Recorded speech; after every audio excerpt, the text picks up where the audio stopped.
দক্ষিণ পশ্চিম অঞ্চলের পোলট্রি শিল্প নিয়ে আলোচনা করতে খুলনায় আছেন সহকর্মী আব্দুল্লাহ আল মামুন রুবেল। তার সঙ্গে যুক্ত আছেন জেলা প্রাণী সম্পদ কর্মকর্তা ডাক্তার মোহাম্মদ শরীফুল ইসলাম। সরাসরি যাচ্ছি সেখানে। খুলনা অঞ্চলের পোল্ট্রি শিল্পের নানা সংকটের কথা আমরা শুনছিলাম, আমাদের প্রতিনিধিরা জানাচ্ছিলেন প্রতিনিয়ত উৎপাদন খরচ বেড়ে যাওয়ার কারণে আর্থিক ক্ষতির মুখে পড়ছেন কিন্তু এই অঞ্চলের খামারিরা।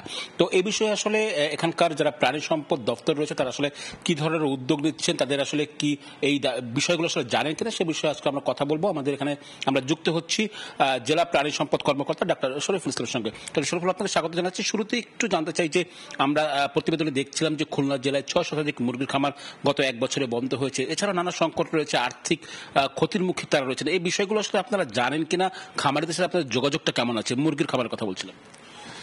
জি, ধন্যবাদ। আসলে এটা আমাদের নলেজে আছে আর কি। বিগত এখন মুরগির খামার বন্ধ হওয়ার অনেকগুলো কারণ রয়েছে।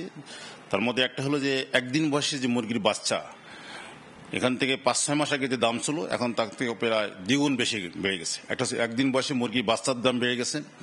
খাদ্য মুরগির দিনে যে বিভিন্ন যে ভুট্টা সয়াবিন যে খাবারগুলো খায়, খাবারের দাম বেড়ে গেছে। ভ্যাকসিন, ইলেকট্রিক বিল সবকিছু মিলে উৎপাদন খরচ বেড়ে গেছে। 2 নম্বর হলো বিভিন্ন প্রাকৃতিক দুর্যোগের কারণ, যেমন কিছুদিন আগে যে বন্যা হলো এবং অতিরিক্ত গরম পড়লো, এই যে খরা, অত্যাধিক ঠান্ডা, অত্যাধিক গরম, বিভিন্ন ক্লাইমেটিক্যাল চেঞ্জের কারণগুলো আসলে তো চাষিরা বললেন। তো আসলে আপনারা জানার পর আপনাদের এর থেকে আসলে কি ধরনের উদ্যোগ নেওয়া হয়ে থাকে? আমাদের এখানে আমরা প্রাণী সম্পদ বিভাগ আমরা চেষ্টা করতেছি, আমরা এদেরকে যেরকম কৃষি বিভাগ অধিদপ্তর এখন বর্তমান যে ডিমের মূল্য বাড়ার কারণে তারা ভর্তুকির মতো ডিম দিচ্ছে, আমরা প্রাণী সম্পদের আমাদের বিভিন্ন প্রকল্প আছে, প্রাণী সম্পদ এই উন্নয়ন প্রকল্প বা অন্যান্য বিভিন্ন প্রকল্পের মাধ্যমে আমরা এটা সরকারের কাছে, আমরা উচ্চ মহলের কাছে এটা করতে চাচ্ছি যে ভর্তুকি মূল্য দিয়ে যাতে করে আমাদের খামারিরা যাতে করে প্রান্তিক যে খামারিগুলো, ছোট খামারিগুলো কিভাবে তার খামারটা চালু রাখতে পারে, তাদের যদি খাবারের একটা ভর্তুকি মূল্য দেয়, হ্যাঁ, তাহলে তারা অনেকটা এগিয়ে আসবে। আসলে নিয়মিত প্রশিক্ষণ বা আধুনিক প্রযুক্তি ব্যবহারগুলো পায়। প্রশিক্ষণগুলো আমাদের প্রাণী সম্পদ ডিপার্টমেন্ট বিভিন্ন আমাদের প্রকল্পের মাধ্যমে বা আমাদের রাজস্ব বিভিন্ন বরাদ্দের মাধ্যমে আমাদের বিভিন্ন উপজেলায় জেলায় আমাদের নিয়মিত প্রশিক্ষণ কার্যক্রম চালু আছে। একটা বিষয় হচ্ছে গিয়ে বলা হয় যে মধ্যস্বত্ব ভোগীরা আসলে মূল লাভটা নিয়ে যায়, এটি আসলে আপনারা জানেন কিনা? এটি আসলে কোনো তাদের একটা দাবি ছিল আলাদা একটি মার্কেটের। এটা একটা মেন কারণ আর কি, যত হাত বদল হয় তখন দাম বাড়ে। এজন্য আমরা যারা খামারিরা ডিম, দুধ, মাংস যারা উৎপাদন করে, এরা সরাসরি যাতে একটা মার্কেটে বিক্রি করতে, এই ব্যাপারে আমাদের কিছুদিন আগে একটা আমাদের মন্ত্রণালয় অতিরিক্ত সচিব মহোদয় আসছিলেন। আমাদের খুলনা বিভাগে কিছু উন্নয়ন প্রকল্প হাতে নেওয়া হয়েছে। তার মধ্যে একটা প্রস্তাব আমার নিজেই ছিল যে আমরা খামারিরা তাদের উৎপাদন দ্রব্য যদি মানে মধ্যস্বত্বভোগীরা সরাসরি বিক্রি করতে পারে, তাহলে দ্রব্যমূল্যের দাম কমবে, মানে ভোক্তারা কিনতে পারবে এবং খামারিরা ন্যায্য মূল্য পাবে। এক্ষেত্রে আলাদা মার্কেট করার জন্য একটা প্রকল্প হাতে নেওয়া হয়েছে। এটা বাস্তবায়ন হলে আশা করা যায় এটা এই সমস্যার সমাধান। প্রকল্প কি বাস্তবায়নের পথে?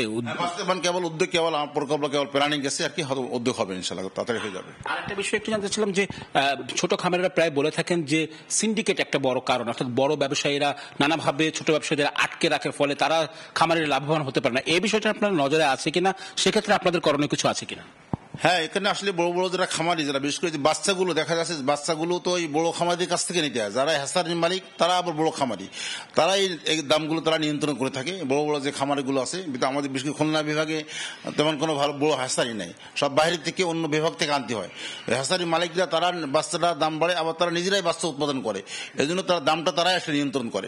আমরা যদি ছোট খামারিদেরকে আমরা যদি আমাদের প্রাণী সম্পদে আমাদের পরিকল্পনা আছে, আমাদের যে গভর্নমেন্ট যে খামারগুলো আছে, এখানে আমরা যে কমার্শিয়াল বার্ড করতে পারি ভালো যেতে পারে। এক্ষেত্রে আমাদের ওই সিন্ডিকেটটা অনেকটা আমাদের সরকারি খামারগুলোতে যদি আমাদের মুরগি উৎপাদন হয়, কমার্শিয়াল বার্ড আমরা উৎপাদন করতে পারি, আমাদের যে সরকারি জায়গা আছে ওখানে আমরা আরো উঁচু করে, তাহলে হয়তো এটা সমস্যা কিছু সমাধান হতে পারে।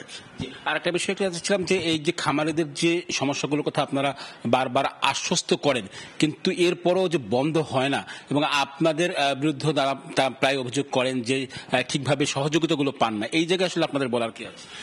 সহযোগিতা আমাদের আসলে, আমরা তো সরকারি চাকরি করে, আমাদের সহযোগিতা যখন বিভিন্ন বরাদ্দ থাকে, সীমাবদ্ধ থাকে, বিভিন্ন উন্নয়নমূলক যখন প্রকল্প, এই যে একটা প্রকল্প কথা বললাম, এই প্রকল্পে যখন আমাদের পাস হবে তখন খামারিদেরকে ভর্তুকি মূল্য দেওয়া হবে। আমাদের এখন একটা চলমান প্রাণী সম্পদ ডেইরি উন্নয়ন প্রকল্প আছে, এখানে মেনলি ডেইরি সাইডটাকে দেখা হচ্ছে, পোলট্রিও কিছু আছে আর কি। এরকম উন্নয়নমূলক একটা প্রকল্প যখন হয় তখন প্রকল্প থেকে আমরা তাদের সুবিধাগুলো দিতে পারি আর কি। ধন্যবাদ আপনাকে। দর্শক, শুনছিলাম পোল্ট্রি শিল্পের যে সংকট রয়েছে খুলনা অঞ্চলে, সেসব নিয়ে আসলে এখানকার প্রাণী সম্পদ দপ্তর তাদের যে উদ্যোগ, সেই উদ্যোগের কথা বলছিলেন এবং তারা আশা করছেন যে এই উদ্যোগগুলো বাস্তবায়ন হলে খুলনা অঞ্চলের পোল্ট্রি শিল্প আবারও ঘুরে দাঁড়াবে। তো আমার কাছে এই ছিল খুলনা থেকে পোল্ট্রি শিল্প নিয়ে সবশেষ। খুলনা থেকে সহকর্মী রুবেল যুক্ত হয়েছিলেন আমাদের সঙ্গে।